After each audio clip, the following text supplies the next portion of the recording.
بقول لكم ايه، ما كفايه بقى اعتراض وترفيس ودبدبه. اوكي، خلينا نعرف ان الدبدبه والترفيس والاعتراض دي بتقلل اور فايبريشنز، بتنزل ذبذباتنا. اوكي، وبتبعد تماما المسافه وبتزودها جدا between us and our goals والحاجات اللي احنا عايزينها. عايزين نوصل لاهدافنا then we need to be in high vibes.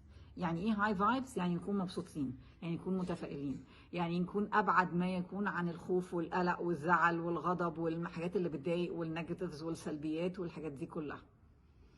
لما احنا بنكون in high vibes بنبقى ماشيين على نفس الفريكونسي بتاعت الحاجات الحلوه اللي احنا عايزينها. اول لما بننزل عنها بنبعد عنها اكتر، وبنبتدي نجذب لنفسنا and we start attracting الحاجات بالظبط اللي احنا مش عايزينها. هنعمل ايه بقى؟ هنستنى في اللو فايبز والترفيس والدبدبه، ولا نبتدي نعلي الفايبريشنز بتاعتنا، نعليها بالامتنان، نعليها بالجراتيتيود، نعليها بالحمد والشكر، وان احنا نبقى عارفين ان احنا لما بنشكر ربنا على النعم اللي عندنا بتدوم وبتزيد كمان. ولا ان شكرتم لازيدنكم.